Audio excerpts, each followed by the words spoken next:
West Godavari జిల్లా గరగపర్రుల tension ఇంకా తగ్గలేదు. అంబేద్కర్ విగ్రహ ప్రతిష్టతో మొదలైన వివాదం ఇప్పుడు ముదిరినట్టు కనిపిస్తోంది.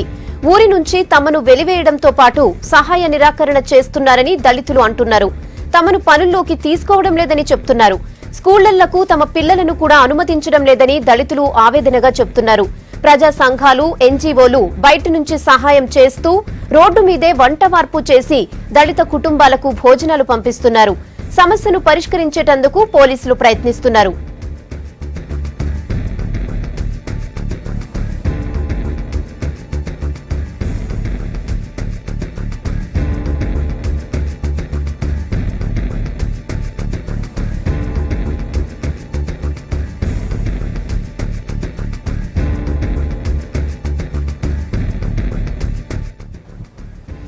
వెస్ట్ గోదావరి జిల్లా గరగపర్రుల టెన్షన్ ఇంకా తగ్గలేదు. అంబేద్కర్ విగ్రహ ప్రతిష్టతో మొదలైన వివాదం ఇప్పుడు ముదిరినట్టు కనిపిస్తోంది. ఊరి నుంచి తమను వెలివేయడంతో పాటు సహాయ నిరాకరణ చేస్తున్నారని దళితులు అంటున్నారు. తమను పనుల్లోకి తీసుకోవడం లేదని చెప్తున్నారు. స్కూళ్లకు తమ పిల్లలను కూడా అనుమతించడం లేదని దళితులు ఆవేదనగా చెప్తున్నారు. ప్రజా సంఘాలు, ఎన్జీఓలు బయట నుంచి సహాయం చేస్తూ రోడ్డు మీదే వంటవార్పు చేసి దళిత కుటుంబాలకు భోజనాలు పంపిస్తున్నారు. సమస్యను పరిష్కరించేటందుకు పోలీసులు ప్రయత్నిస్తున్నారు.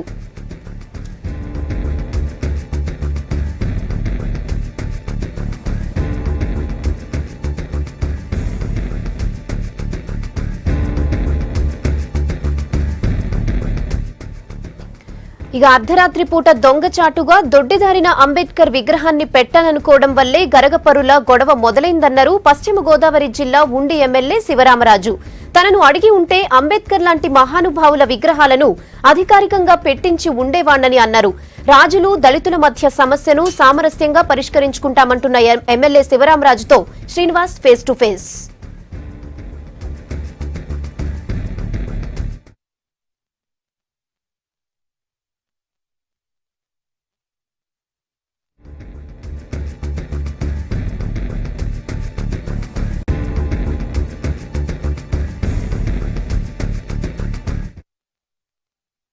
గరగపురం విషయం అయితే ప్రస్తుతం అయితే గరగపురం గ్రామంలో ఉధృతి కొనసాగుతుంది. ఇప్పుడే రాజకీయ నాయకులు కూడా దీనిపై ఒక్కొక్కరుగా స్పందిస్తున్నారు. అయితే తొలి రోజు నుంచి ఉండి ఎమ్మెల్యే శివరామరాజు గారు ప్రస్తుతం అయితే దీనిపై ఫోకస్ చేస్తున్నారు. అయితే దీనిపై స్పందన తక్కువైంది, ఎమ్మెల్యేగా స్పందించకపోవడంతో కొంచెం ఇష్యూ పెద్ద అయిందనే వార్తలు కూడా వస్తున్న నేపథ్యంలో ప్రస్తుతం ఆయన మనతో పడుతున్నారు. ఎమ్మెల్యే గారు ఏమంటారు దీని మీద? మీరు తక్కువ స్పందించడంతో ఇష్యూ ఇంత దూరం వచ్చింది, చాలా లేటుగా బయట ప్రపంచం తెలిసిందని అంటున్నారు.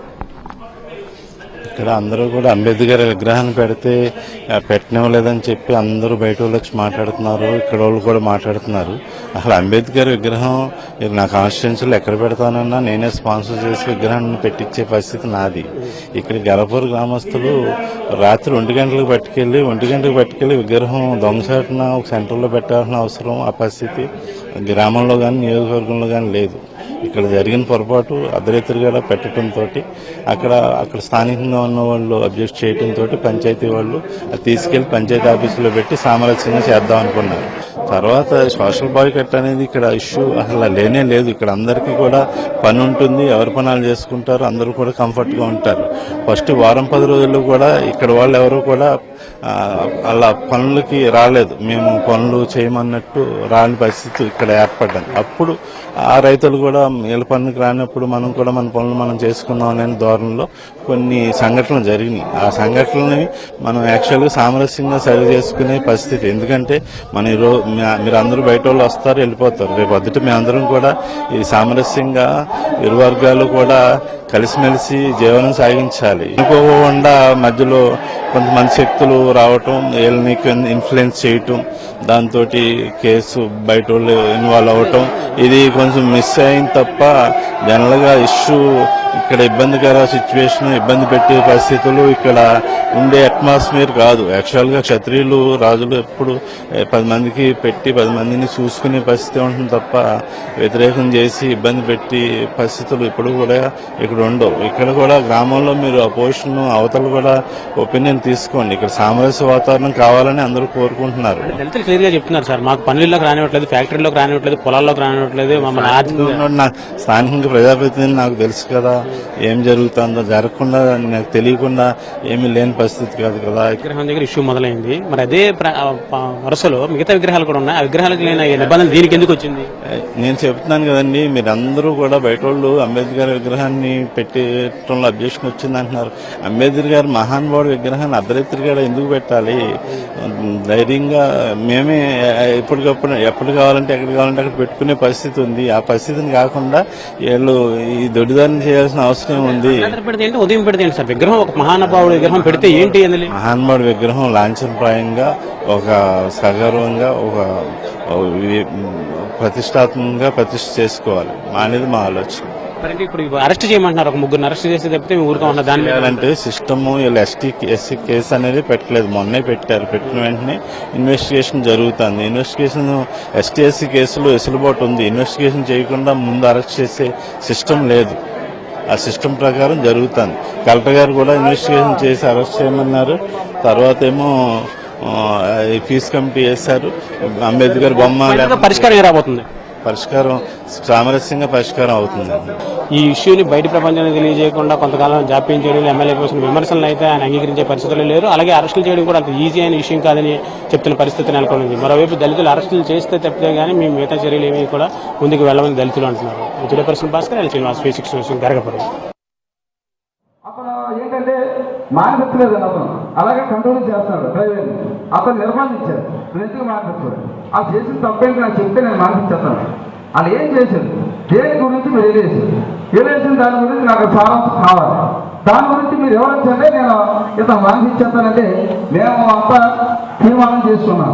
నీకు ఎవరో చెప్పవలసిన పని లేదని అతనికి సంఘాలు పెట్టి నిలదీసి ఎట్టి పరిస్థితుల్లో నువ్వు మానిపిస్తావా లేదా, లేదంటే నిన్ను సంఘ బహిష్కారం చేస్తామని ఆకుపురంలో కూడా అతను నిర్బంధించి అక్కడి నుంచి అతను మానిపించేసారు. తర్వాత ఈ ఆంక్షలన్నీ మే 5వ తారీఖుకి డెడ్లైన్ పెట్టారు సార్. మే 5వ తారీఖుకి లోపు వీళ్ళంతటా వీళ్ళ వచ్చి విగ్రహాన్ని తీసుకెళ్ళిపోతే ఓకే, లేదు కదా మే 6 నుంచి ఈ అమలన్నీ కొనసాగుతాయని చెప్పారు సార్. నేను అలా తీరేదని 6 నుంచి ఈ అమలన్నీ కొనసాగించాను. ఇప్పుడు వరకు ఏది కూడా పెట్టాక కూడా తీయలేక చాలా మంది ఇబ్బంది పడిపోతారు. మన దగ్గరికి వచ్చేవాళ్ళని వెళ్ళే వాళ్ళు చూడటానికి మన పేపర్లో సీసీ కెమెరా వచ్చారు. అది కూడా మన కలెక్టర్ గారు వచ్చి ఏముందా అక్కడ సీసీ కెమెరా పెట్టారని ప్రెసిడెంట్ గారు నిర్ణయించారు. అసలు ఏంటిది, ట్రాఫిక్ వస్తుందా, ఏముంది ఈ పేపర్లకు ఏముంది, అసలు సీసీ కెమెరా పెట్టవలసిన పని ఏంటని నిర్ణయితే ఆవిడ సమాధానం చెప్పలేదంటారు. ఇమీడియట్గా సీసీ కెమెరా